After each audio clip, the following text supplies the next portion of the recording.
What is up, everybody? Welcome back to High School Never Ends, a pop punk dad podcast. I am Wingman Steve. And I'm Chris183, and welcome back, ladies and gentlemen, to High School Never Ends.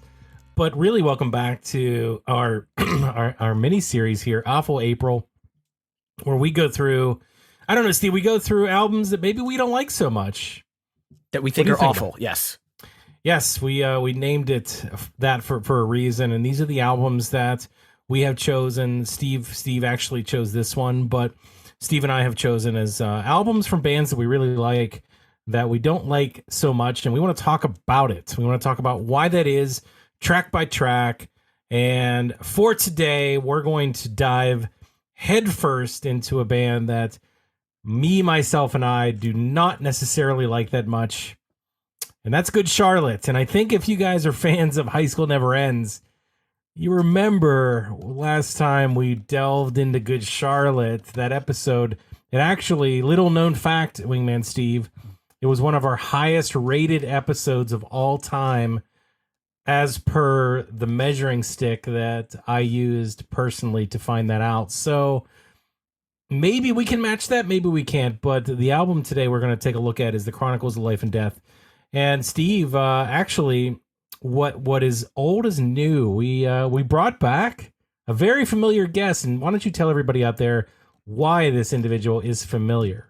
Well, back when we did our whole Good Charlotte episode, so if people listening don't remember, we did an episode where we basically talked about the whole discography, and the fact that this is a band that we like and an album that we don't like, I would put an asterisk on the band that we like, because I don't think Chris likes this band at all. But during that discussion, we invited a Philadelphian Good Charlotte OG fan, Jason Mazda, to join us. So we thought, I don't know if he really likes this album or doesn't like this album. I don't really like this album, or at least I didn't back in the day. But we're bringing him back. Jason, what's going on? Welcome back to the show.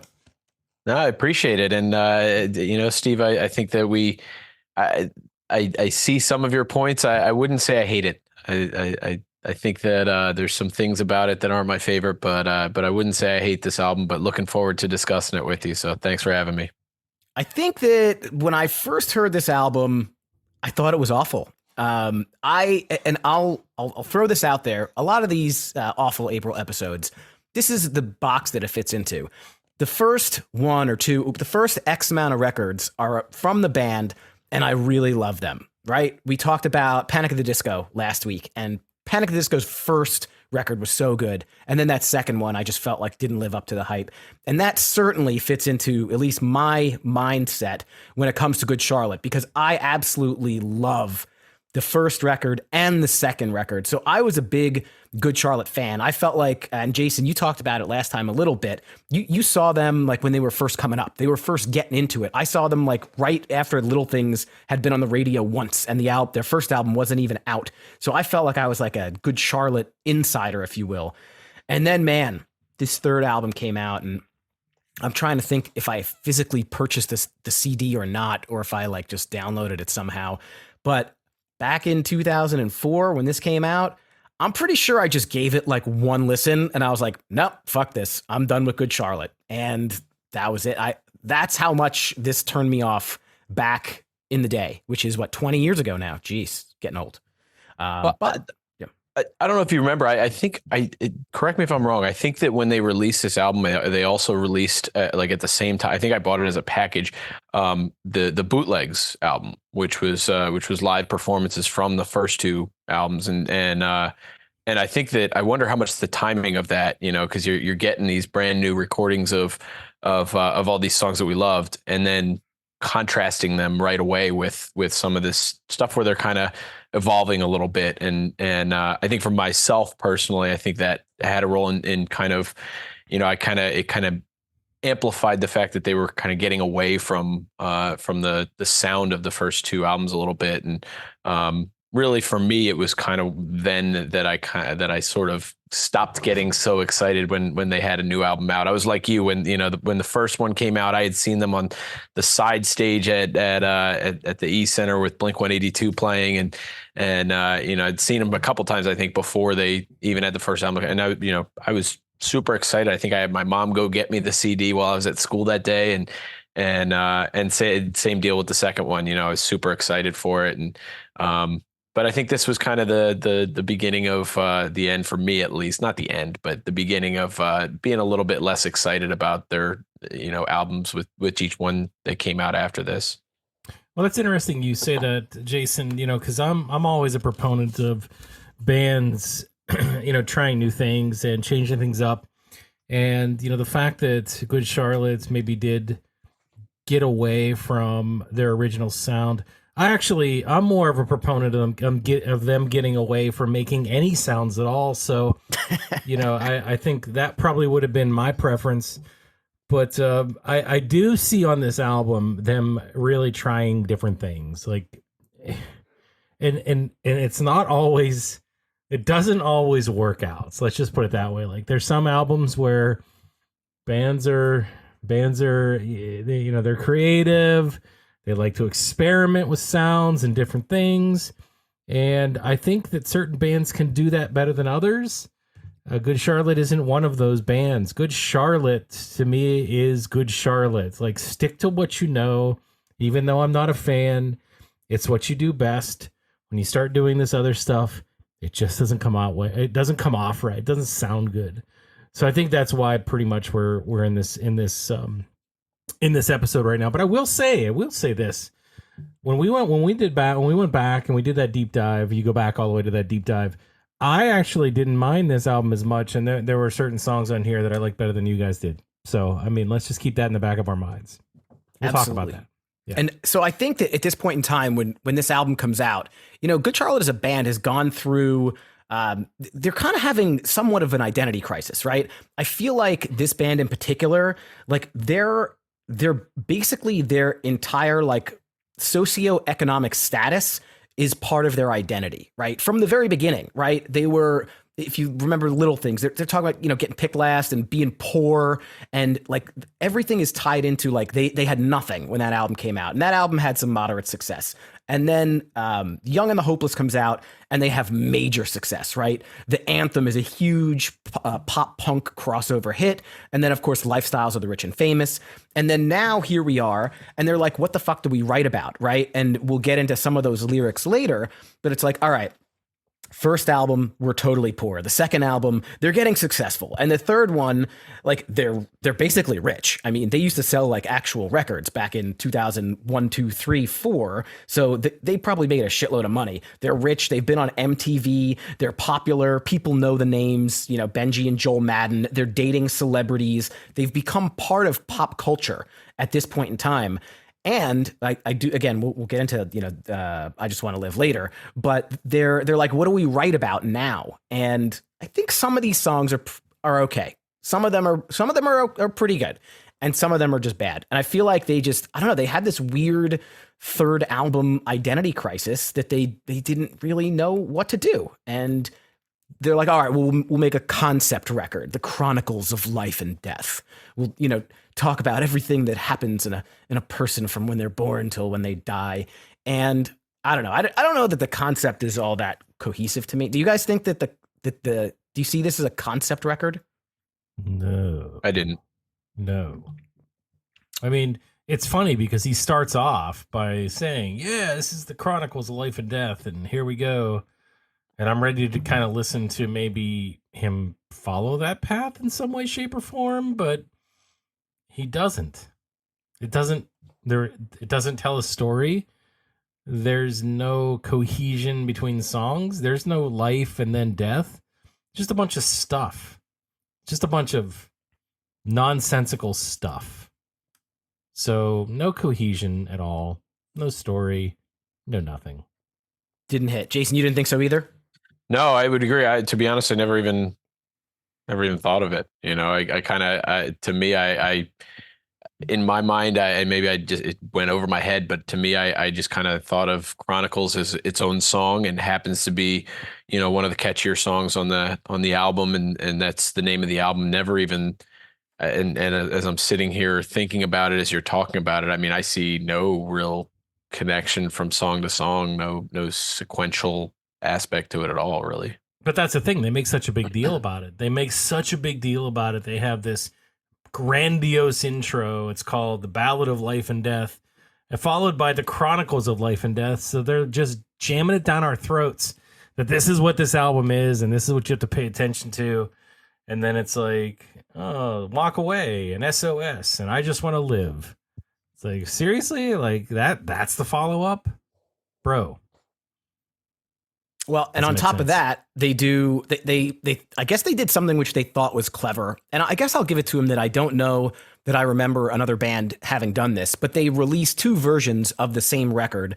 One of them was the Life version and one of them was the Death version. And the cover art was slightly different. I don't know if it was just the color or maybe the image. And each one of those had its own different bonus track. So they try to do this thing where I guess like 50% of the people get version A and 50% of the people get version B. So again, to me, it seems like they're trying to do this like grandiose thing. When in reality, like just give me some pop punk, man. Just give me those first two albums and keep it rolling. But they tried some new stuff, and again, I think some of it works, some of it doesn't. And after this album, all the ones afterward, I think this kind of, Jason, similar to you, this kind of put a pause on Good Charlotte for me for a while, and it took some random. I think they were playing. They played this concert called the Bamboozle Side Stage or something, and it was in like 2011 or 12. And I was like, you know what? I'm going to go back and revisit Good Charlotte. And I listened to Good Morning Revival, and then Cardiology came out somewhere around there. And I was like, you know what? I'm getting back into Good Charlotte, but I just couldn't get back into this album. Couldn't do it. Cool. So what else about this album is worth mentioning other than it was out in 2004 and it was their third album? Any other stats or anything else that makes sense to tell the listeners out there that may not know a lot about it? Yeah, so it came out October 5th, 2004. It was put out on Epic and Daylight Records. Again, their third album. There are two different variations. It was produced by Eric Valentine. And about half the songs, Chris, were actually co-written with John Feldman, which is interesting. I think he played some guitars on I think I Just Want to Live, but he helped them write a lot of these songs. And this became their most successful. This was certified platinum. It sold over 1 million copies, and it got all the way, most successful, it got all the way up to number 3 on the US Billboard charts. So I put that akin to, hey, this last album was really good. They built up this fan base, so all the fans want the new album. Not like this is the better album. That's just kind of what happens. Yeah, but I will say that in the songs that I actually do enjoy on this album, the reason I enjoy them is because of the catchy melody. And I think that's what Feldman does the best at, right? He knows how to write a melody. So I think that's where that comes from. All the other ones, I don't know. I mean, they just don't hit. But let's play the little game. Let's play the Spotify game real quick. So based on what I see, and I'm going to put a little bit of a spin on this, and you guys Jason, you and Wingman Steve are going to guess this. So of this album, in the top 5 tracks that are on Spotify right now, popular, in the popular section, which track off this album is in that top 5? And as a part B to that, how many streams do you think it has? I may know the answers. So Jason, I'll let you go first. I'm going to guess that it's probably I Just Want to Live, which wouldn't be my choice, but I'm going to guess because, again, and I think another thing about this, Steve, you were talking about the kind of crisis that they, not crisis, but crisis of identity that they were going through. I think also their audience was changing at this point also, where it was the shows that you and I went to, in 2001 were a lot of they were really true pop punk, that kind of, and they, around this time they started playing bigger venues and for teeny boppers. It was, I mean, I remember well when it went from the last show I had been to was at the TLA, and then it was at the Wells Fargo Center, and it was a very different audience. So I would guess I Just Want to Live, as I think that was a pretty popular song with some of their newer audience. How many streams do you think it had? Oh my gosh, I have no clue. I'm not good with that. I would not even know where to start guessing. Do you think it had more or less than 1,000 streams? More. 102 million and some change. Holy cow. Yeah. Yeah. So you think teeny boppers want to hear about the fact that he wears his birthday suit when he's at home? Do you think that's what they want to know? Well, again, the identity isn't that crisis. kind of weird, though? Isn't that kind of weird? Because I really hate the song Boys and Girls, but that song also got real popular, and that's like the pop cross. I think that's more of the pop crossover. So now they're like, what do we do? More pop? Do we do the pop punk? I don't know. That's one of my least favorite Good Charlotte songs, but terrible. Huh. Terrible. I don't necessarily see the similarities there. At least I mean, I see Boys and Girls as a lot more similar to their older stuff. Where this one, I mean, even just the tone, Joel's voice in this one it's just totally different from their sound at all. But again, it was very MTV at the time, and I think MTV was still around it and playing music at that point. I think so. I think so. So we ready to jump into it, or do we have more to say here? I have nothing to say. No, I assume I Just Want to Live was correct. Oh yeah, it was correct. Yeah, I just didn't even acknowledge it, but I Just Want to Live was number 5 of the top 5 that I have. Again, Steve has some kind of wacky list that I can't see. It's called the real list. I have the top 5 in front of me, and this is number 5. And if you I moved away from it actually. So the number 1 song by Good Charlotte is, quick guess. I'm looking at it right now. Overall? So I can't guess. Yeah, just number 1. The Anthem. Yeah. So I'm not gonna have you guess them all, but the Anthem's number 1 at 408 million streams. Lifestyles of the Rich and Famous was 2. I Don't Want to Be in Love. Dance Floor Anthem was number 3. The River, which actually isn't a bad song, was number 4, and then I Just Want to Live was number 5 on my list that I'm looking at, not Steve's list. Nope, that's correct. I fact checked you, and you are correct. Lists are equal. Why do I need fact check though? Because you always say that you're not sure if your list is right. I said we were going to get off on the right foot on this episode. I'm actually being pretty positive. So just you wait. I'm going to continue that going here. It would be kind of telling if we get on this episode and you're like, Steve, this is the only Good Charlotte. This album is amazing. Well, look, we come into this awful April, and it's safe to say, like we last week we talked about Panic at the Disco. You already said it. And I disagreed wholeheartedly with you. Like I actually enjoyed that album. So can we make it 2 for 2? I don't know. I highly doubt it. But the other part of this exercise, of course, is since I picked the album, I told you I didn't really give it a chance in 2004. Could I have turned it around by listening to it multiple times, making notes, analyzing it? Could I have turned it around and think that it's not an awful album anymore?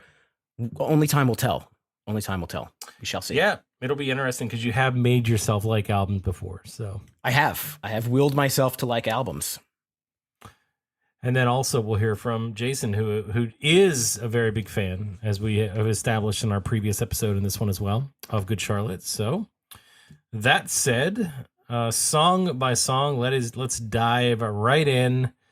And so for you guys that are huge fans of this band, and you got what you got in the first 2 albums, you pop the CD in to the CD player, your Discman, however you're listening to it in 2004. And the first thing you hear is Once Upon a Time, The Ballad of Life and Death. What are we doing here with this song? I know it's an intro, but what are they trying to do here? Just some kind of theatrical, nonsensical, just something? Like, what's the deal, Joel? Joel's not here. Well, I'm asking what's going through Joel's head, in your opinion. I get you. I think you used the term grandiose earlier. I think that's what they're trying to do. They did have an intro track on the last album. I can't even remember what it sounds like, just thinking right now. But I don't know. It's a very strange, introduction with this piano and a Japanese choir. It kind of sounds like it belongs over the opening credits of Beetlejuice or like the Addams Family, if you ask me. I don't see a whole lot of merit in this. I'm not a huge fan of instrumental intro tracks, especially if they're kind of like, extended in terms of timing. Like this one is 2 minutes and 24 seconds. It's a little long for what this is. So I wasn't a big fan. I probably said like WTF the first time I heard it. Like what was going on? I didn't mind it though. I thought it was actually well put together. I mean, it was interesting. It wasn't boring. They had strings and they had you love choirs. You love, what are you talking about? You love choirs because don't you just, I mean, gang vocals, it's the same thing, right? As choirs. It's a little different, but usually the choirs are singing something in a language that I understand what they're saying. But as an intro here, I thought it was interesting and it made me want to listen to the next track. So I know it had nothing to do with the next track, but at least it kept my interest. So Jason, what did you think about this one? I thought, I mean, like Steve said, the previous album had an instrument, a shorter and only instrumental intro, I believe, and I think that worked. And I think they got a little cocky and went a little longer and put the choir in there. I was not a fan, and especially re-listening to it in preparation for this, I was just like, what the hell is this? It was I thought it was weird. I think bands need to think. They need to think like, all right, I guess there's two ways to think about it. Number one would be, all right, I'm putting together a piece of artwork from A to Z, and here is everything. So if they want to put this grandiose thing, it's 2.5 minutes. That's like, all right, this is part of my art. But I feel like bands also need to remember people are going to listen to this record like over and like the multiple listen thing. Like who's going to want to hear that every time? Who's going to put their CD on repeat and be like, okay, I'm glad to keep hearing this again and again and again. It essentially creates a track that, Chris, you said it's interesting, it's cool, but it's like not re-listenable.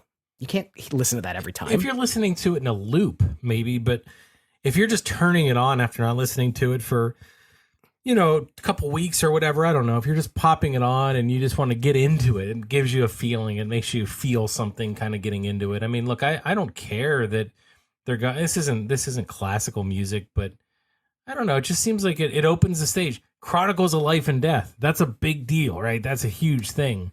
So I think that's why they wanted to go big with this one is obviously, again, didn't hit the theme the whole way through. But if you're thinking about life and death, you want it to be big and theatrical and all that stuff. And I don't know about the choir, but the music definitely was cool. But okay, I think we said pretty much enough about this. And then that transitions into the first track, the something track. I can't think of the word though. If you can kind of help me out, Steve. The titular track. Yeah, somewhat titular track, right? It is. Yeah. The Chronicles of Life and Death. I'll let you guys go first because I kind of let it off last time, but I thought it was a solid transition. But what did you guys think? Go ahead, Jay.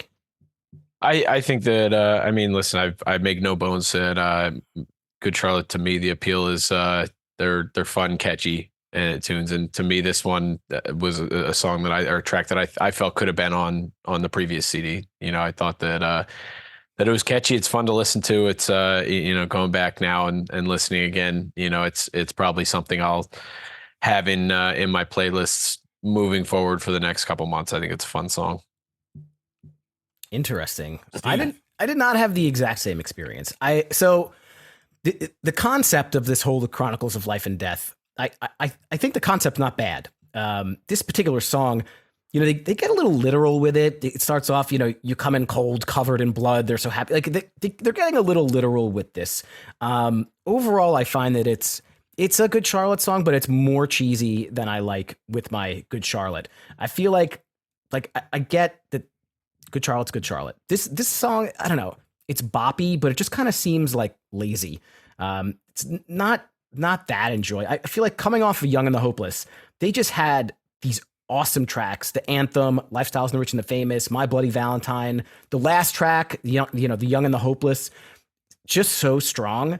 And to have this be like the intro, and this is like the name of their album, I feel like it was just a letdown. It's just much, much worse than those other ones. And my last comment is that in some of the songs, including this one, the drums sound manufactured a lot in this album. Sounds like drum machines, doesn't really sound like like actual snare drums.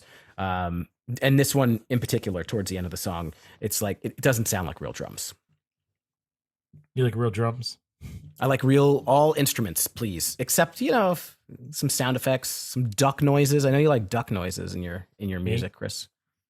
Where did I say I like duck noises? I probably did, but I don't remember where I said that. It was the last one, that stupid Panic at Disco song. Yes, that had fucking ducks in the background. I love that duck noise. Ladies and gentlemen, we haven't recorded in like several weeks because of vacation, so we're a little rusty. I don't remember what I recorded. You kidding me? You kidding me? This is all just from the hip. Now listen, so I yeah, I mean I had a very low bar going into this album because I was not a big fan of Good Charlotte's. To this point, just talking about the first couple albums. Actually, I probably said what I had to say about those albums on the last time we got together here, and also in the subsequent debate episode that we had about Good Charlotte versus Blink-182. Oh yeah, which I'm bringing up right now. If you haven't listened to it, go ahead. I shred that individual. But listen, I had a lower bar maybe than you did, Steve and Jason, and I felt like this particular song was okay. I thought it was boppy enough. You used a good term, boppy, but melodic enough that I kind of could enjoy it, right? And even though the lyrics are kind of dumb, I mean it's kind of like you said, literal enough where it's like, okay, you're just basically telling us the same thing that probably 100 other songs did, which again, in music, I mean, it happens. People repeat themselves, but some of the lyrics just dumb. I mean, he does go in on money again on this one. I always find it silly, like that he does that. They talk a lot about. I think they pigeonhole themselves into that. Yeah, where's the lyric? It's something about the world is filled with idiots. Oh, here it is. And money talks in this world. That's what idiots will say, but you'll find out that this world is just idiots parade. But I mean, are they so that what are they trying to say, that money is meaningless to them? Like, how is that possible? I don't know. I mean, I don't know what's inside of their heads. Maybe they're not materialistic because I don't know them personally, but I just don't understand. We'll get to that on track 5. But otherwise, it's fine. I mean, melodically, I think I'm into it. I would listen to this one. I'm not mad at this song. Wow. Yeah. Glowing review. That's the best thing Chris is going to say about Good Charlotte right there. I'm not mad at it. It's not. I mean, it's actually, it's funny because you go into the next track, Walk Away, and I think this is another good, solid track. I think the piano in this one works. I really enjoy the lyrical delivery, like the melody and the lyrical delivery in this song. I think it's super cool and interesting. And I just, as simplistic as it is, I just love the tune. So I actually was into this one a lot. Walk Away, good song. What do you guys think? Yeah, I don't mind the music in this one. It seems it's on kind of like the little bit of the harder side of the pop punk. It's got this fast kind of frantic vibe to it. Lots of like starts and stops. I think the chorus is okay as well. It's not terrible. I think the second time they do the chorus, they open it up, they extend it for an extra verse. It makes it a lot better. The piano breakdown is pretty cool. I think that there's a part where it's like just bass and vocals. It's like the second to last chorus, which that didn't do it for me too much. But overall, I don't think the song is too bad. I actually enjoy it. I thought the same thing. I thought it was a solid song. I thought it was one of a couple songs on this album that I found myself when I was re-listening to it, just kind of like, oh yeah, forgot about this one, and I forgot that this was on this CD. I think it would have been interesting. I thought to go back and rather than listening to this album, I think it would have been interesting if I had like listened to a bunch of their songs and try to place them on which album they were on after not having listened to them for a long time, because I probably would not have thought that a number of the songs on here were on here. But yeah, I thought it was a solid one. Sounds like a good Jeopardy category. Tell you the name of a good Charlotte song and you have to place it on what album it is. Yeah, I like it. All right, cool. Well, moving on, we have SOS, right? This one's a bit slower, right? We got an a cappella start to it. This one is, it's not terrible. I kind of like this one, actually. It's not overly complicated or anything. I feel like this one really does fit in the Good Charlotte stencil, if you will. There's a pretty sweet guitar solo in it. And going back and re-listening to this album, I will say there's more tracks than I remember that I did actually enjoy. I really thought that I was going to shit over like every single track. But I liked SOS. I think it was pretty good. Jason, what'd you think? Jason, I was pretty similar boat. I mean, I really found myself with the first 3 songs here after the weird intro. But with Chronicles, Walk Away, and SOS, I really thought all 3 of them were really solid tracks, and thought it was off to a pretty good start. yeah, I think actually I like this one better than the first 2. The first 2 actual songs. I thought that the guitar line on this one was the standout. Super tight sound there. Structurally, I think the song is pretty well put together. Lots of energy. You got some surging lyrics towards the end, which I thought was cool to listen to, and pretty cool simplistic guitar solo that kind of just put a bow on it at the end there. So, I also like how they kind of kept that beginning and end similar. So they had the slow start, slow end. Sandwich in between was all the stuff I already talked about. So ultimately, this was a pretty good package, and musically, I think it sounded the best. So for me, like I'm in bizarro land saying that I'm into this so far. But again, like I said before, this mirrors what I said about this album before. You guys were not a fan before. I think I was the only one that liked this album, even to a certain degree, but. I'm glad we're revisiting it now and maybe hearing some differing opinions, but mine stays the same. SOS is a good track, so I'm with it. Until we get to track number 5, I Just Want to Live. This has Chris's favorite lyrics of all time. Chris, I think that you should read them. No, this song sucks. This song's just it can't get worse than what this song tries to do. And yes, I would love to read these lyrics. So, ladies and gentlemen, he rocks a lawsuit when I'm going to court, a white suit when I'm getting divorced, the black suit at the funeral home, and my birthday suit when I'm home alone, talking on the phone. Why does that mean? Does that make any sense to you? It rhymes. I mean, it rhymes. I guess I kind of get some of it makes sense. I mean, Why lawsuit's not a real suit. Black suit at the funeral home makes sense, and maybe he likes to be in the buff when he's home alone. But he's talking. So, do you want like friends of yours to be talking to you on the phone without clothes on at home? I don't have any pants on right now, so what's the difference? I mean, the way I see it is he doesn't have any clothes on. To me, that's kind of strange, don't you think?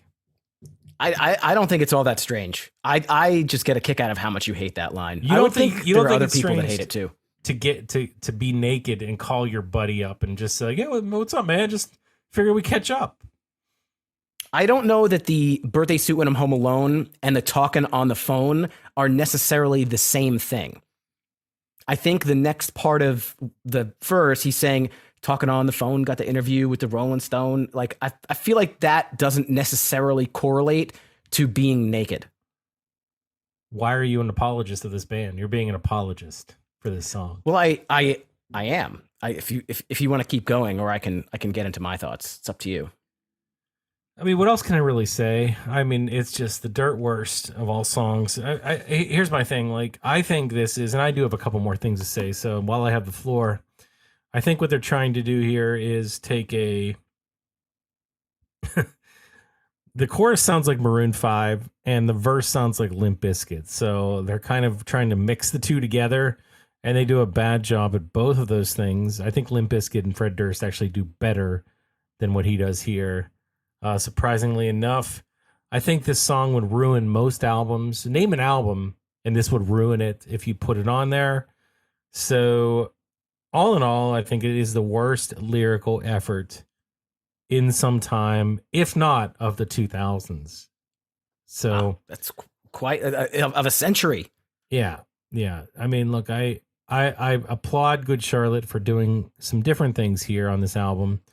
Maybe getting away from, hey everybody, I'm pop punk guy with the armband with the spikes. Like that's the way I see them in their first two albums. Like, whatever, dude. This one's a little bit different, but this is going in a direction that I do not want to go into. If I see this directional sign telling me to go left, I am going right because I do not want this in my life. Just But wants go to ahead, live. Steve. Just wants to I live, dig. Chris. Jason, do you agree with him? Do you hate the song? Do you like the song?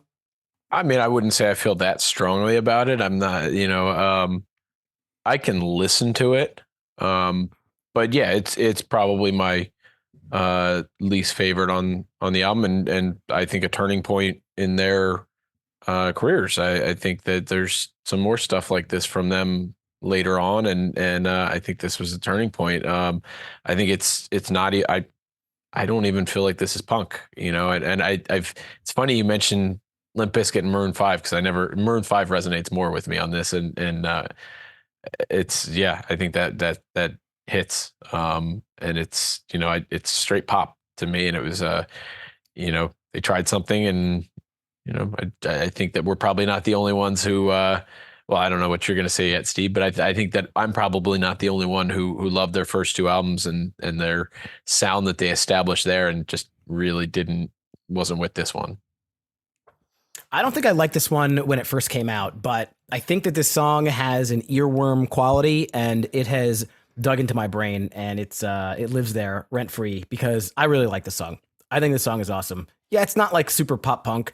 It's like dance pop, whatever it is. Definitely different than the other things that they've done, and they have done some more of this stuff later. But I really like it. At this point, re-listening, I'm like, all right, 5 tracks in, maybe I'm turning around on this album. The Joel falsetto doesn't bother me. It does at other times. It doesn't here. The lawsuit vibe doesn't bother me. The dancey vibe to me is super fun. And I think that they do a really good job. I mentioned their like identity being about their like socioeconomic path.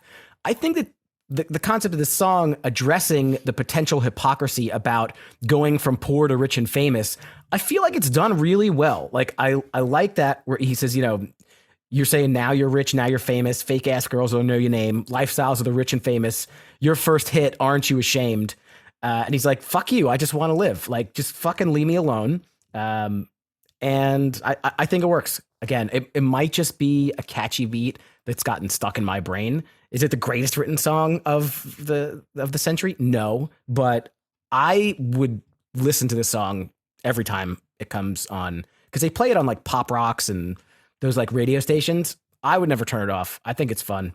I'm like walking around my house sometime. I just want to live. And yeah, I'll defend that. I can't do the falsetto like Joel. Chris just shat his pants or something. He made a groany face. Oh, it was terrible. But yeah, I'll be a defender on this one just because I like it. Just like it. Look, I consider myself a good friend of yours, Wingman Steve, at this point in time. So as a good friend, the next time you feel like you're going to put this song on or listen to it or even sing it, just give me a call and I will give you another song to take its place. I will always have a song ready to go. If we end up carpooling to Four Chord Music Festival, I'm going to just put this on repeat the whole time. No, you're not. Ding, ding, ding. It's got a good beat. We it's got will that, not. No. I'm okay with doing a little dancey shit in my rock. I'm okay with it. The one thing I'll say is that when I saw them in concert a couple of years ago for the first time in probably 10, 15 years or something, it was a fun song live. It was fun. It got you, got you into it and moving a little bit. So it's fine. It's not Good Charlotte, classic Good Charlotte to me, but this may have been a song to like appease record companies. Like I heard that they came out, the record company obviously wants something that's sellable, singleable. And by the way, fun fact about this song, I don't know if you guys remember in 2005, there was a scandal where record companies were paying, I think it's called payola. Is that right? Jason, you're smart with the vocabularies. Payola. It was a whole scandal. You're not allowed to, they were paying. This song was paid by, I think, Sony. They paid record radio stations to play it. And there was a big, like, fucking lawsuit that you're not allowed to do that. And this was one of the songs that was paid to get on the radio. Why are you not allowed to do that? I don't remember the exact details. I can look it up while we're chatting about it. Do you think that they paid people to listen to the song too? I mean, not really. Not really. It's not convincing. I didn't get paid anything, but I didn't listen to it back then. As far as we know, I don't know. Oh, so it's considered a bribe. When a radio station is paid money in exchange for frequently playing a certain song, that's payola. If you bribe your local disc jockey to feature your latest track on their show, then it's payola. So is it just frowned upon? I think it might be illegal. Like, why would that be illegal? But, hey. Because they're just trying. It's basically they're bribing the radio stations to play the song so that more people listen and buy it, and then they profit off of it. So then it just becomes with which record company has the most money as to what gets played on the radio. So the stations aren't choosing it. I frown upon bad music. Listen, I just want to live, bro. Please live somewhere else then. Live far away from me where you can have the song. This is not touching the radio of my car. I don't have a CD player, so it's all right. I have Bluetooth. I got an iPhone 11. It's got the Bluetooth. It's broken. Your Bluetooth is broken? Yeah, it's broken just for that day. How about an auxiliary jack? I'll buy like an adapter or something. All the jacks. How about a tape, cassette? Have masking tape. No, they all have tape over them. How about one of those cassettes that goes into a MP3 player or a Discman? I'm sure you guys had those things. I don't have any of that. Sorry, man. I try to help you, but you know what does work is my phone. So I'll play the music. Oh, your phone's good. You know, that's just the way it is. We've spent probably like it's felt like 35 minutes we've been on this song. Like, why would you do that to me? Why would you want to do that? It's fun. I'm getting a kick out of it.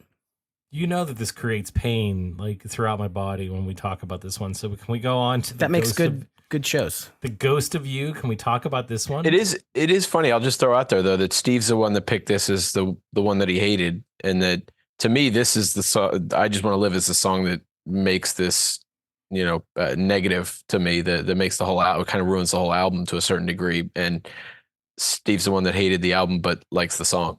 I'm with Jason on this one. It's true. He's right. It's true. I don't think I liked it when it first came out. I think I came around to it. And once I came around to it, it's just like, all right, I like this now. This is who I am. When you come around. When I came around. All right, Chris, you haven't kicked one off in a while. Go about the Ghost of You. See, now I think this goes back to another pretty solid song, right? It's kind of chill. It has the classic melodic punk sound, pop punk sound. And the only thing I could say about this song that I don't love is it does have a little bit of a weird bridge to the chorus. I don't really love that. I think it just doesn't sound, it just sounds abrasive. But everything else in this song is somewhat fun to listen to. So I think that they kind of rebounded here into something a little bit more palatable. A lot more palatable. So I was into this one. Guys, take it away. I love it too. I thought it was a great song, one of my favorites on this album, and re-listening to it, really into it. And listen, I probably don't analyze lyrics at the depth that you both do.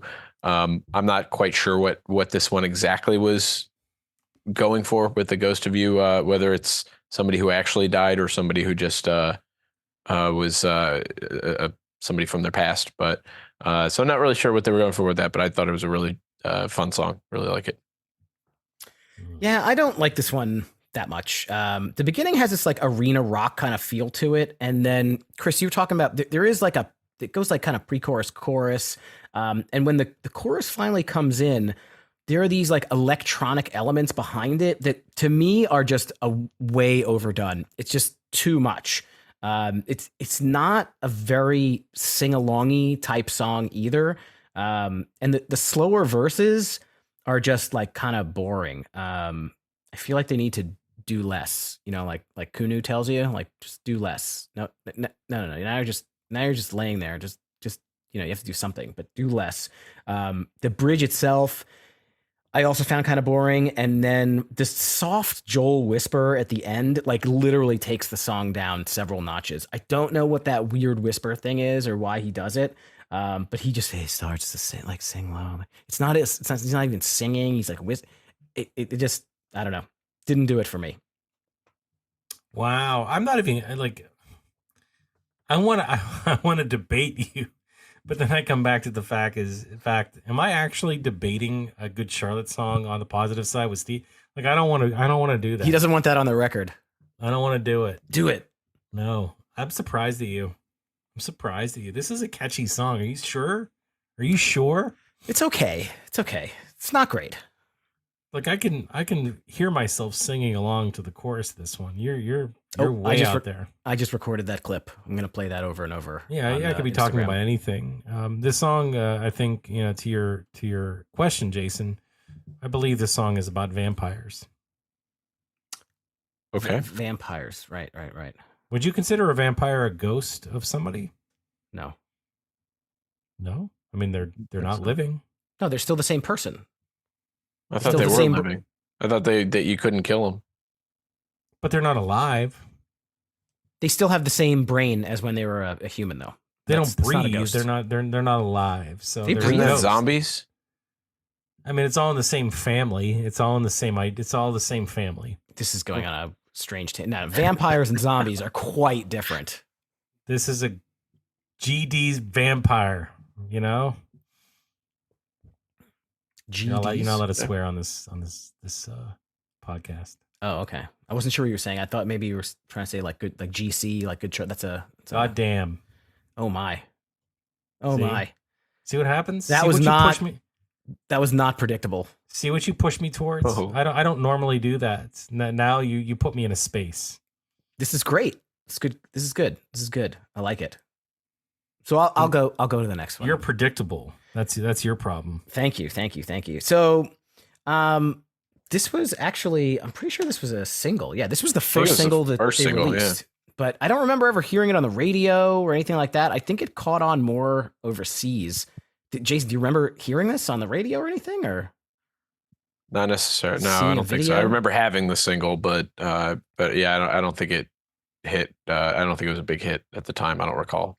So for me, all right, here's the deal. This is not a bad song. This is fun enough. You can sing along to this. It's just absolutely ruined by the stupid fucking yell speaking.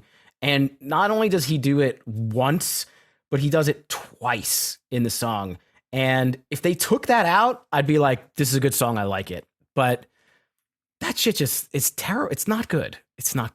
That makes me, you got a surprised face, Jason. That doesn't bother you? Doesn't bother me at all. I never thought about that way. Why am I so hard inside? Why am I so scared? Yeah. No, I'm like playing it in my head as you're saying it, and still doesn't bother me. I think it's a fun song. I like it. It's not like one of my favorites. It's not gonna, but no, it's a quality classic Good Charlotte song, I think. I think this one and the Dance Floor Anthem, these are like hey, we need some radio songs. We need some singles. You know what we should do? So, okay. I've been wanting to do this for a while, and to be fair, like I've heard this on another podcast, but I think this is the best place to start. Is I looked up this song on Amazon Prime, and it's Good Charlotte Predictable, the CD single. Okay. It has a 4-star rating overall. But what's most important is the reviews, and there's 2 of them. I'm not going to read both. Actually, I could. It would only take a second.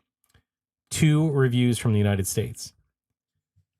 The first one, "This was very unpredictable," was the title. What a fascinating song, and from such a unique band. These guys are very original, and they come up with such great songs. Signed, Benji Madden. I mean, it may not be perfect, but it's cool trying something brand new, and that's what this band has been facing. I would give Predictable a 5 out of 5, and the Chronicles of Life and Death a 4 out of 5. It sounds better on the regular album. I don't know what the guy above was thinking, but he should have given this a single a chance. Now, this Second person, 2 sentences. Bad song by a bad band. Signed Chris 183. He says The first review was, that review was you, and the other one was Nicole Richie. maybe. I mean, no, the person that did this one's called Real Music Person. That's the title of this individual. So they say, awful band, period. Awful song, period. This band is pure pop, not punk. If you want good punk, then I suggest Offspring's Ignition. So there you go. Got a purist. Got a purist there. That's all I got. But I thought that was interesting. So I guess I have very little to say about this other than I think this is just okay. It's passable. It's so not memorable, though. It feels like it just kind of fades into the background. So it's a fine song that doesn't really grate on the ears, but it just seems like it's background noise, background music. The tune, again, this is like one of those that I would just have on some kind of playlist that I would really pay no attention to. I'd continue to have my conversation, but I'd be fine with it. I wouldn't want to skip it. So that's really where this belongs, in my opinion. I don't know what else to say there. I know it's a predictable reasoning behind it, but no, that didn't really fit right there at all. No, that's okay. You did great. Great. Secrets. This is a nightclub at Ocean City, Maryland that I never went to. Why not? Secrets. Because I feel like I wasn't 21, and then when I was 21, I just wanted to drink at the hotel room and on the boardwalk and not at the bar. I don't know why. I might have went there one time. I've never been. I've never been either. I think this song is a mess. This song has no heart, and the lyrics are stupid. And that's all I got.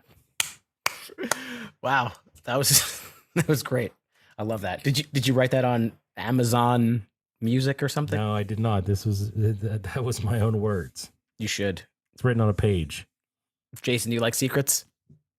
I thought it was fine. I mean, I think the it's dramatic with the lyrics. It's overkill a little bit, but the sound to me, it doesn't bother me. I think it's fine. I wouldn't turn it off. I think I'm going to agree more with Chris here. I think at the second half of the album, this is where things mostly go south for me. First half of the album, there were a few good ones in there. I just don't like the music in the chorus. This sounds like a song that should have been cut off the album. I just don't dig it. The bridge, super lazy. This is like a C-side, not even a B-side. This one should have been left on the cutting room floor, if you ask me. And that's it. Okay. Keep it going. Keep it rolling. That's the truth. That's the truth. Even if it hurts you, even if it kills me. So, we're back to Joel whispering again, doing some whispers. The truth is, Good Charlotte, that even if it hurts you, this ballad is bad. It sucks. It's slow. It's boring. So I made a note that I thought that Lady Gaga should sing this song and not Good Charlotte. And then I happened to find a quote by Joel who says that this is a song that could be sung by a Billy Joel or an Elton John. And maybe they should have just sent that to one of those 3 artists and let them do it, because I'm always down for a pop punk band to do a ballad, but this one just didn't work. It was just fucking boring. It's slow. It feels like something that didn't make the Star Is Born movie with Bradley Cooper or something like that. Like, it's just not good. Not good. Go ahead, This one Jason. didn't bother me. And I'm not going to say that about every song, I promise, but no, this one kind of reminded me of on the first album, Seasons, where just kind of a nice little break. To me, that's kind of classic Good Charlotte to have that presence on the album. I'm fine with it. It's not a song that I'm ever going to say is like something I want to put on, but in the course of listening to the full album, I think it's fine. But Seasons was a good song. That's the difference. I don't hate this. it's not, again, it's not fun or catchy like that, but I think it's fine. It's not fun or catchy. But it is fine. You force yourself to listen to it. I want to see Jason, who lives at the Jersey Shore, like just on like a rainy weekend, like crying in his car because he can't go to the beach. Oh, the stress. Yeah. I'll keep that in mind. Next time you're feeling blue. Oh Yeah. my God. Oh man, you guys. We should do a drinking game. If you're drinkers, every time they say truth, you should take a shot. in the Oh song. yeah. That'd be a lot of drinking. Yeah. Did you guys ever play the Roxanne game? No. I can imagine. No. It's so like you're in a room with however many people, and half the people have to drink every time he says Roxanne, and the other half have to drink every time he says put on the red light. And it just ends up with everyone drinking a lot. I'll do shots of beer, but like not shots of shots. No, it's just like sip your beer. It's not like, pouring shots or anything. Oh, that's lame. Pouring shots like at a power hour, that's just a lot of carbonation. It's a recipe You for never did a disaster. power hour before? Oh, I've done many, but I'm telling you, when you pour the beer in the shot glass and drink 60 of those in an hour, it's just a lot of carbonation. Did you ever do a power 2 hour? No, but I had a friend of mine put together like all these like power hour CDs. So we would make a theme. There's like an 80s one, there's a 90s one, and then there was a video one, like a movie one. And so it wasn't, because the first time I ever did a power hour, I was just in someone's room and literally we watched the clock, and every time the minute changed, you took a shot of beer. Mhm. But then we started making the CDs, which made it a lot more enjoyable. I love that. Yeah, man, it's a lot of fun. You want carbonation? You ever do a beer mile? A beer mile? No, Yeah. what's that? What's a It's beer mile? it's running a mile, and every quarter mile at the beginning, and then each quarter mile you have to chug a beer, and you're not allowed to open it beforehand. You're not allowed to pour it into a cup. Oh my God. So you talk carbonation. So wait, by you your have to third and carry fourth- them? No, you typically like set them up at like if you run in a loop, you do like a Okay. quarter mile loop, and Because if have you were to your- run have with the your cooler beers, that would be a No, lot no. different. No, that would make it even more. But I'm telling you, by the third or fourth beer, once you're running and you're bouncing up and down, and the all that foam is in your stomach, it's rough. The absolute last thing that I want to do when I'm chugging a beer is, well, number one would be listen to Good Charlotte, but number two would be running. I would not want to run at all doing that. It sounds like it would make my stomach feel awful. But Yeah, it's tough. all right, so guys, we want to talk. Did I talk about this song? You guys are done. So the truth. Look, I want to be positive about the range. So I think he belts it out, right? He's able to kind of put some emotion, oomph into this one. I don't think it's as boring as you guys say. It's a ballad. It was just so me. It's gonna be Jason slow. liked it. Okay.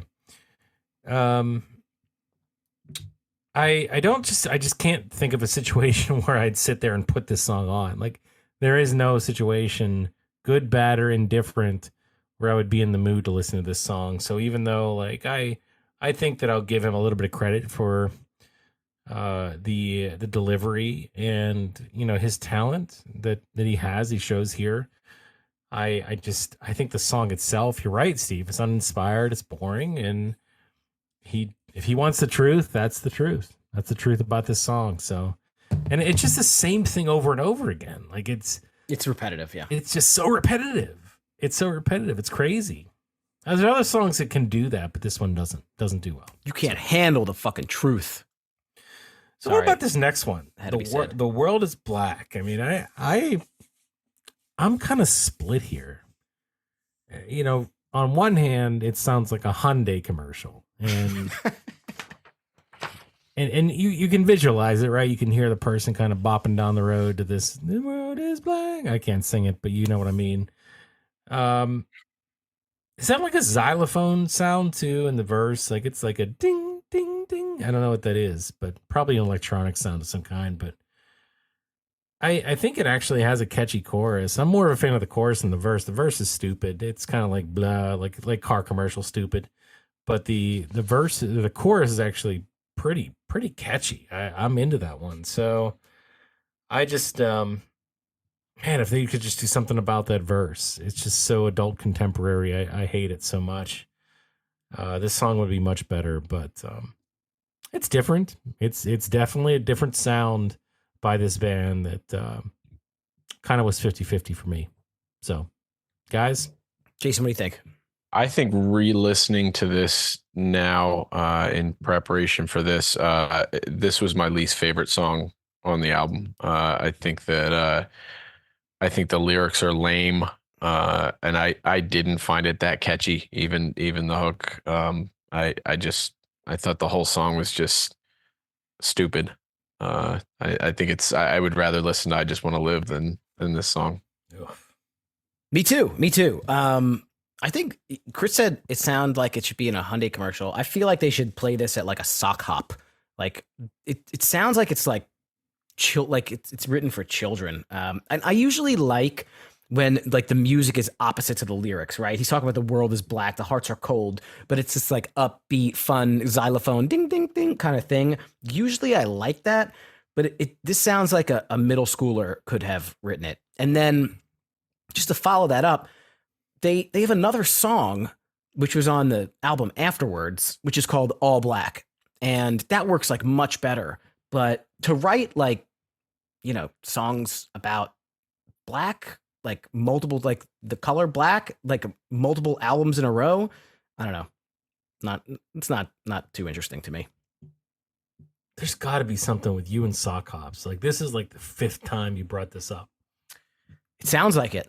Listen to the beginning of this song. Oh, I've never heard it. I've never been to a song. We've established this. How about a middle school dance? Is that what you called them though? Is that what they were called where you went to middle school with sock hops? No, we've discussed this. It sounds kind of like a 50s doo-woppy kind of thing. We've discussed what sock hops are. We have. Yeah. I'm not going to bring that up again. And there's music that's played. I don't remember what episode that was. I can't even reference that, but might have been a couple. And there's like just kids doing like the dance. The Charleston? The what's the guy from Fresh Prince?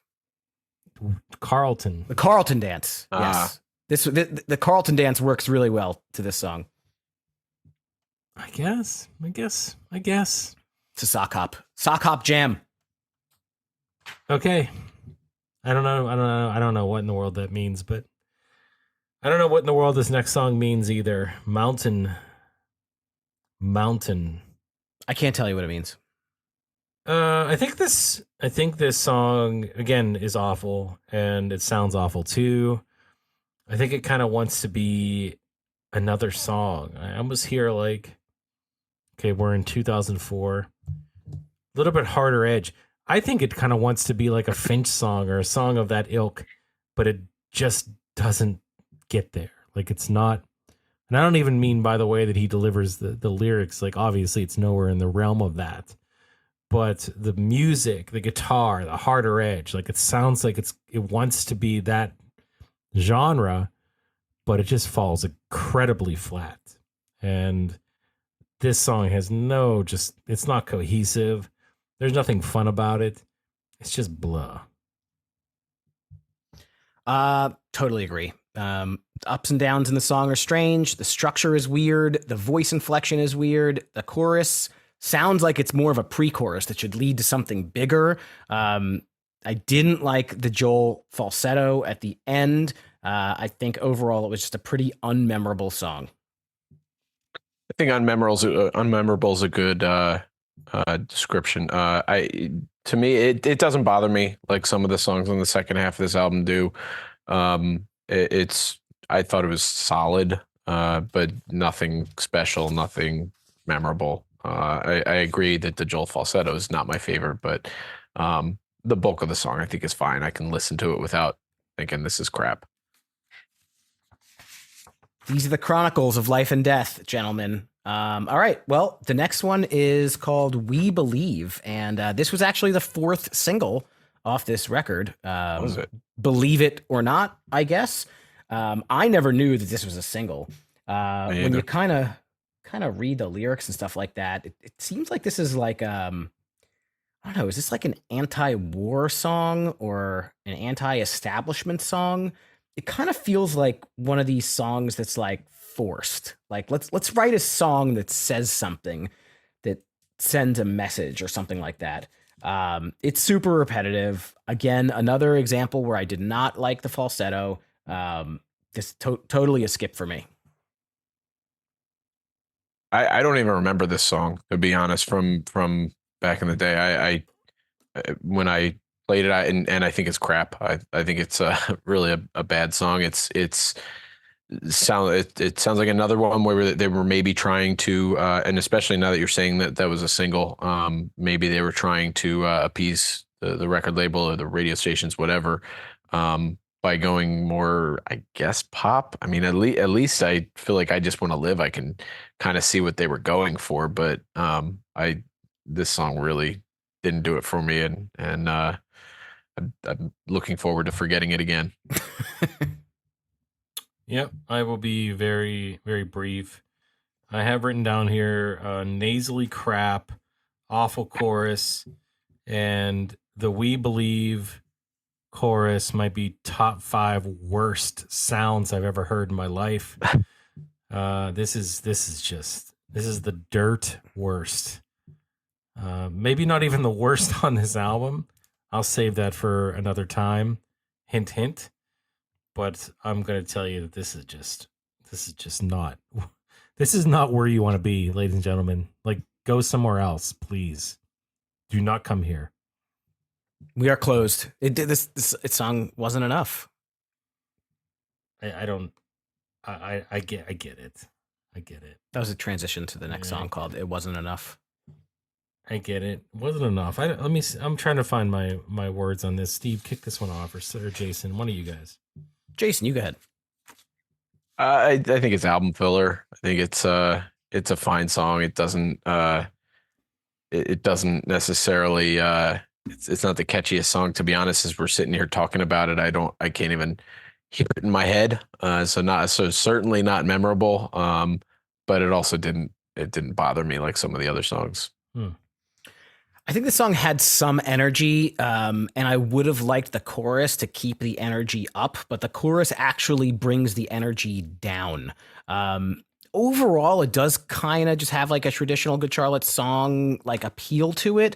I don't hate it. I don't really like it though. And this is one example. Very rarely do I dislike oohs, but the oohs in the bridge just don't work. They're not good. So medium to bad, I would say on this one. It's not enough. Stellar review on that one. Thank you. Makes me want to buy this single. I should look that one up. Let me go to Amazon and write that on the single page. I didn't even know this one starts single things on Amazon. I didn't know either. I just got lucky. It starts weird, guys. This one starts very weird. I hate that sound. It actually was weird enough where I'm like, man, this song sucks right from the beginning. So I wanted to shut it off, but I really love that transition. I was actually into this song with the verse. To me, it's like, okay, guys, this works. Like, just stick with that. Stick with that song. Stick with what you got there in that verse throughout the entire song. Maybe do a bigger version of it for the chorus. And then you got yourself, it's pretty cookie cutter, but at least you got yourself a fairly enjoyable pop punk song that's towards the end of the album that I could actually be okay with, right? But no, they don't want to do that. They want to get back to that awful sound again for the chorus that absolutely just ruined this song. And, you go back to that same cool verse piece in the second verse. So they give you a little bit again, and they go away from it again. So all in all, it was like you're mixing something that's decent with something that's bad. And when you do that, generally it's just bad, right? You're not going to get something that's pretty good, because why am I going to waste my time with something that's pretty good? I can go listen to songs that I really like. Unfortunately, they're just a bad mixture here. So it ruined it completely.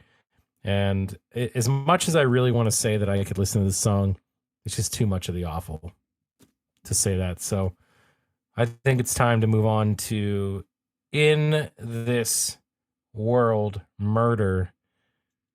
And oh man, was this song Murder?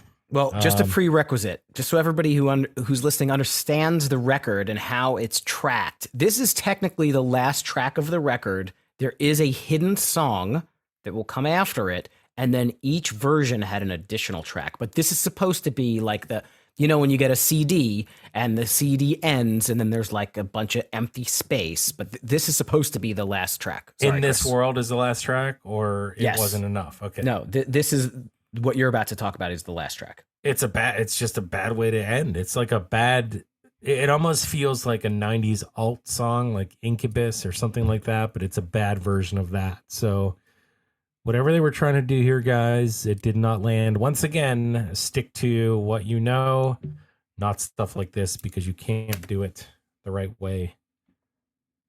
Jason, what do you think about this sort of last track? I'm looking forward to listening to it again, to be honest, after this, because I didn't necessarily have the same notes. I similar to the last one, I just thought this was fine. It's kind of filler. It's to be honest, they probably could have ended the album a little earlier. Although I don't know what on the second half he would have ended on that would have been good. But I think that it was fine. Doesn't bother me, but it's nothing special. I think that what they're trying to say with this track is just, I don't know, it's a little convoluted to me. Like, it seems like this is like an anti-corporate song, right? He's talking about you can't buy your way into heaven, no matter how hard they try, and no matter how high they climb up the ladder, they won't reach up into heaven. And they really do like compare this corporate rat race to murder.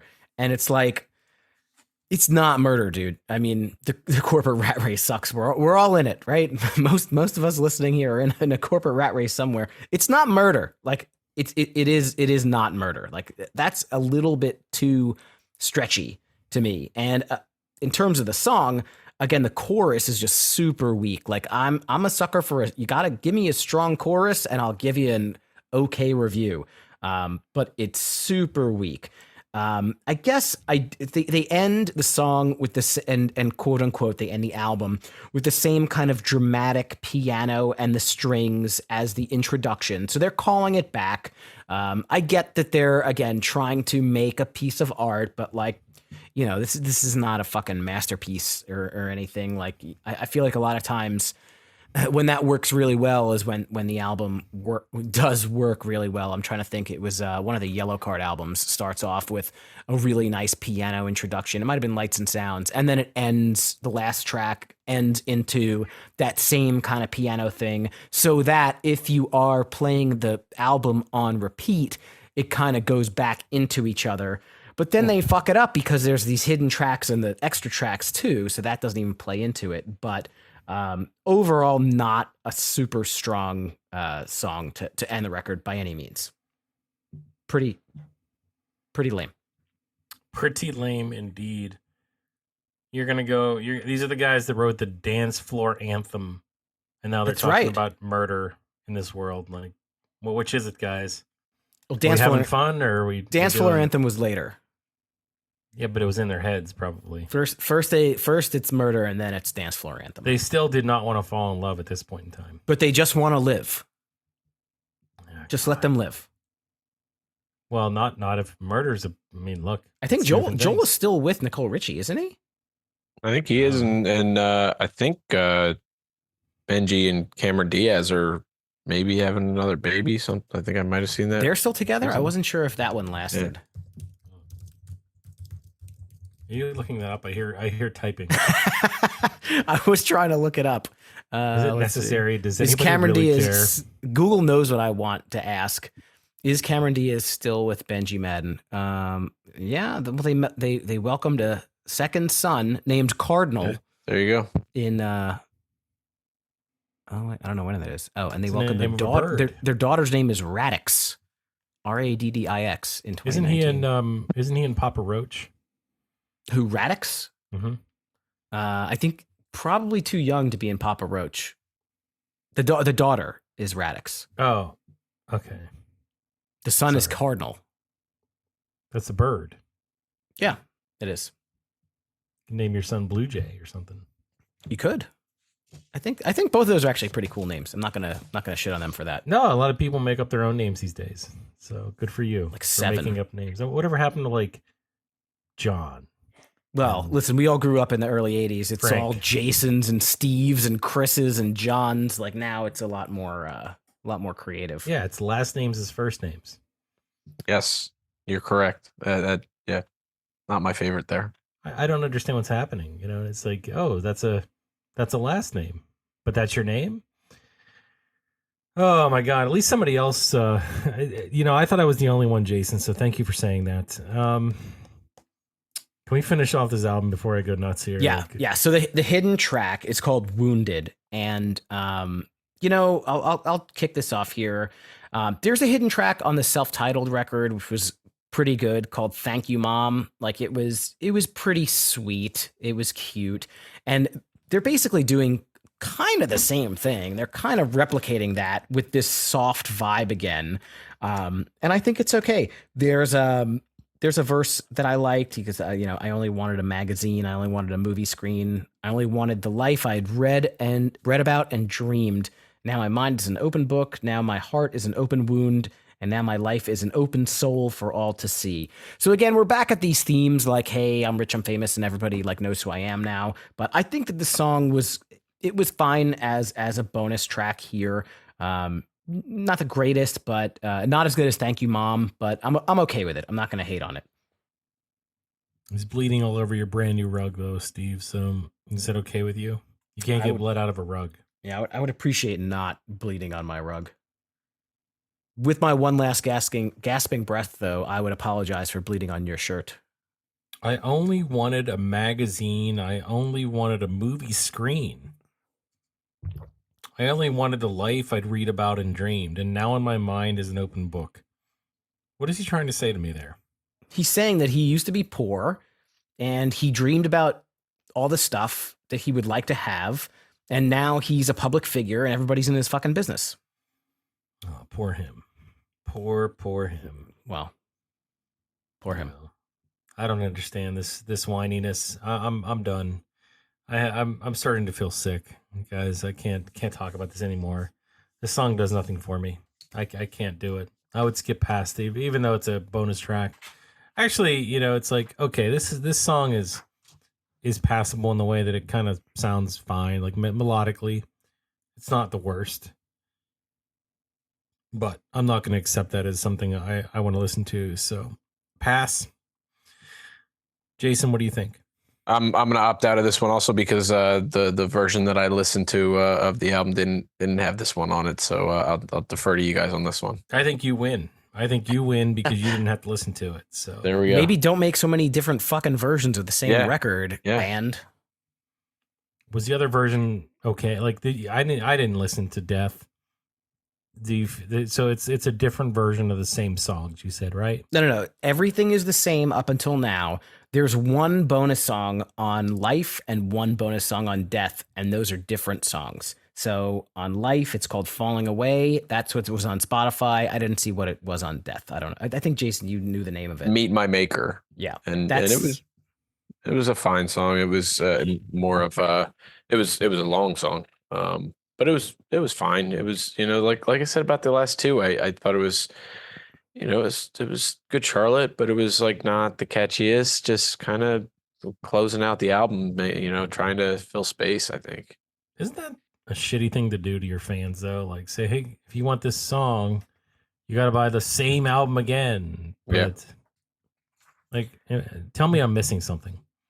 You're not wrong, but Blink kind of did that this year too, or last year.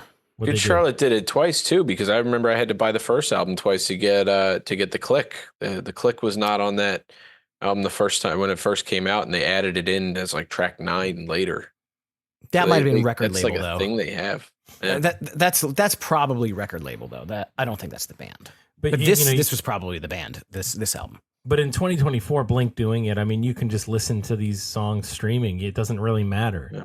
In 2004, you couldn't. You had to buy the album, and they're both $20. Well, what you're correct. But what Blink did was the streaming version only had whatever it was, 19, 18 tracks or something. And then they had 2 songs that were only available in the digital edition, which you had to purchase separately.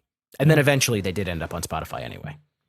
So different time, different age, but that's the only thing I would say about that is like at least do like other stuff different. Like if they would have put a couple more remixes in of the same songs, I'd have been into that. But that just does not sit. Like I Just Want to Live with Fred Durst. I mean, maybe I could hear it. I would listen to that. Would you? And Adam Levine. Yeah. Oh God. I want to hear the remix. Adam Levine and Fred Durst do I Just Want to Live. And on that, let's just end this episode early. I'm done. Goodbye. Oh, that's it? Yeah. All right. Well, Chris is signed off, so I'll just do his signature segment then. Oh, you're going to throw that back in my face. All right, fine. I got just enough energy left in my soul to do this next segment that we all know as Ranking It. For you guys out there that may be joining High School Never Ends for the first time, let me tell you just a little bit about what this is. I think it's pretty self-explanatory, but this is where we, the cast of High School Never Ends, rank either our favorite songs. I say that for a reason, but either our favorite songs, movies, titles, tracks, albums, whatever, on whatever it is we're talking about for that day. But today, because it's Awful April, and because we're talking about an album that hypothetically we all dislike, we are going to flip that around. And just like we did on the last episode of Awful April, we're going to rank our top 3 least favorite songs on this album, The Chronicles of Life and Death. So that said, guests always go first. And Jason, I'm going to hand the mic over to you to give your bottom 3 songs. Here's what I'll say before you go. Go from 3 to 1, 1 being the very worst, 3 being the best of the worst. Okay. That's throwing a little wrench. So, all right. So what I'm going to do is, The World is Black. I'll say that's number 3. Like I said, I just thought that was a lame, not very catchy song. Number 2, I'm going to say that intro, Once Upon whatever it was. And part of me, I almost was going to say don't, that's not even a real song, so I'm not going to count it. So it's a little bit of a cop out because number 1, I'm going to say We Believe, and I think that was it. I'm guessing that'll probably be up there for you both also. But the one that was tough for me was you'll notice I didn't put I Just Want to Live on there. I'm still conflicted about that, and even more so after we've talked a little bit. And I'm not going to put that in my bottom 3. It would easily be number 4, but I'm going to throw the intro in there so I don't have to put I Just Want to Live in my bottom 3. Fair enough. I'm actually pretty surprised. And this, Jason, this has been an album for you that I think the nicest thing you said was it didn't bother me that much. So I think that's definitely coming from the heart. But let's go ahead and move on to Wingman Steve. Actually, I'll go next because I think you deserve that last spot, because this is one that I think for the first time in High School Never Ends history, people are eagerly awaiting your ranking it versus mine, which is fine. Steve, that's a lot of pressure on you, but I'm going to give it. Let me give you my 3, 2, 1. I think it's pretty obvious. I actually wish I could do a tie for third, and I will. I'm going to do a tie for third, and that's between Mountain and We Believe. Both of those songs were next to each other, and they're just both equally as bad. So they belong in that number 3 spot. I know I'm breaking rules, but I don't care. Secrets is number 2. I don't know if there's much more to say about that other than what I said. And if you can't remember, just rewind the podcast and you can hear my thoughts. They were very short and succinct and to the point. And number 1, I do not think this is a surprise to any of you out there, but I Just Want to Live is something that people do not say when they listen to the song. This is probably one of the worst sounding songs of all time. I would rather listen to Kids Bop albums from when they started through whatever the latest album is in 2024 versus listening to this one song. Fair enough. I guess that just leaves me. And we'll have some repeats here. by the way, honorable mention to In This World Murder. That song sucks. But number 3 is going to be We Believe, We Believe, We Believe, We Believe, We Believe, We Believe, We Believe. And that's like less than 20% of the amount of times he says that. Number 2 is The World is Black. The World is Not Black. That song is not good. And number 1, they should have sold the truth to Billy Joel or Elton John or Lady Gaga, because that's a boring ass song. That's my least favorite on the album. And I can't ever say that I would want to listen to that track. So there's my highly anticipated worst 3 of the Chronicles of Life and Death. And before we wrap it all up, I guess let's ask one last question. Did listening to this for this podcast change our minds or what we had in our brain about this album, and or is this an awful album if you didn't have thoughts of it back in the day? So Jason, we'll kick it off with you. I think both of those questions are hard to answer with a yes or no, because it's in some ways, yes. Like, did it change my mind about whether it's an awful album? I don't know what makes an awful album. It's an awful album in the sense that, like I said, to me, number 1, I Just Want to Live, I think, again, was a turning point for them in where they were going. But also, I mean, it's just a mess. They're all over the place with, I mean, we just went through it. There's just so much bizarre stuff going on here.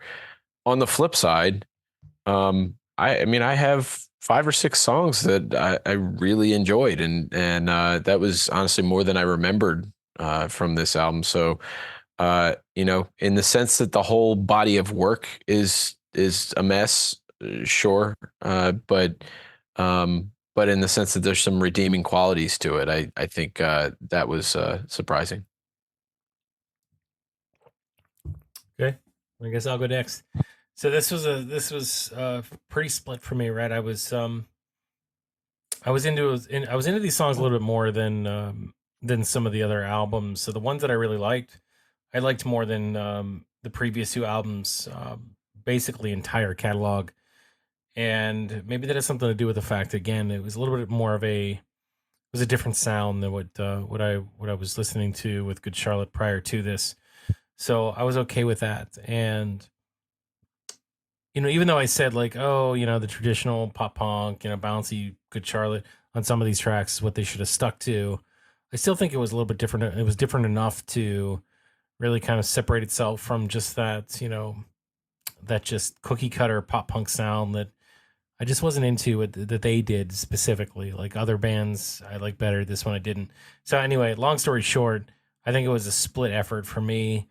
The lows were very low. The highs weren't high enough. So obviously, like, it was passable in a lot of ways.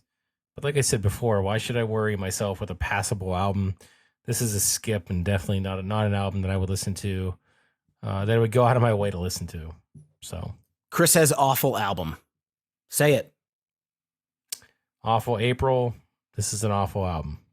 All right. Well, I have an interesting, at least to me, it's interesting because, I didn't give this album much thought back in the day because I was like, this album sucks. I'm done with it. Not going to listen to it. Listen to it a bunch of times in preparation here. And do I think that it's an awful album? I think that it's pretty awful. It's not like the worst album ever. It's the worst Good Charlotte album for sure. And Good Charlotte's a band that at this point in my life I held in very high regards, and I expected more and I wanted more. But I will say that re-listening to it, it's not all awful. There are definitely some, shining points. There are some good songs, more than I remembered. I enjoyed more songs listening back than I remembered back in 2004. So I still think it's like mostly awful, but it's better than I thought. So I'm glad that we did this, and we got another listen on the Chronicles of Life and Death. Absolutely, and I'm actually happy we did this exercise, coming off what probably was 2 very negative outings for me when talking about Good Charlotte. This one is a little bit more on the positive side. And again, I would cherry pick some of these songs that I liked out of this record for sure. But I think the body of work speaks for itself. Guys, this was a blast. Awful April has been really fun so far. Hopefully you guys out there are enjoying it as much as we did. But before we break for today, first of all, I want to thank our special guest, Jason. Thanks for coming back on the show to talk about Good Charlotte. Hopefully you had a blast doing it. Thank you for having me. No, it was a lot of fun. It was fun preparing and fun talking it through with you. I hope that I added a little bit because you guys obviously are analyzing these songs at a whole different depth than I am able to. But so it's fun for me to hear some of this discussion. Absolutely, we're professionals, you know, to a certain extent. But you were handpicked for this episode, so just keep that in mind. You were the first one that we said has to be on this episode when we decided to do it. So there you go. Thank you. That means something. But awesome that you came back, and awesome you guys out there listened to yet another episode of High School Never Ends. We appreciate all of you out there, and what we really want to do is hear from you. So one of the best ways that you can tell us what you think about our show, different ways you can tell us about whether or not you like this mini series that we're calling Awful April. I almost got rid of awful, but Awful April. You say Hatepril. I don't like Hatepril. Hatepril? Hatepril. Hatepril O'Neil. Hatepril. Yeah, no. Cutting room floor, ladies and gentlemen. But hopefully you're enjoying it as much as we are. This is a little bit different of a concept than what we've ever done in the past. So we want your feedback. Best place you can do that is via our socials. That's our Facebooks, Instagram, X, and Discord. Our Discord channel is probably my favorite. It's where you can talk to us directly. Let us know what you think. There is a whole community on there that likes to chat about High School Never Ends, but also, not exclusively, pop punk in general. A lot of great conversations. So come and join us. Links to all of those different socials are easily found via our hub. And our hub is www.hsnepod.com. That's where you're going to find us. Absolutely. And you can support the show by giving us a 5-star review or a written review on Apple Podcasts or Spotify. Let us know what you liked. You can also buy merch at hsnepod.com. A bunch of different designs, t-shirts, hoodies, hats, mugs, all that good stuff. We are going to be back next week with another new episode, another album that's fucking awful. What awful album will we talk about? We'll figure that out soon. Until then, keep on rocking your dad bods, throw up your rock hands, and blast the pop punk. Scott Narver here, along with Jake Lloyd Bacon. We're actors and comedians, but far more importantly, we're both lifelong pro wrestling fans. In fact, we're the Pro Wrestling Palskis. We dive into topics new and old with multiple ongoing discussions, series, games, fantasies, theories, gripes, and more each and every week in the most interactive wrestling podcast there is. That's right, our show features a real-time chat and hotline calls directly from you, the listeners. We talk about old wrestling. We talk about new wrestling. We talk about wrestling in the future. It is not a wrestling recap show, it's a wrestling conversation show. So tune in at pwpowskis.com or wherever you're listening to this podcast right now.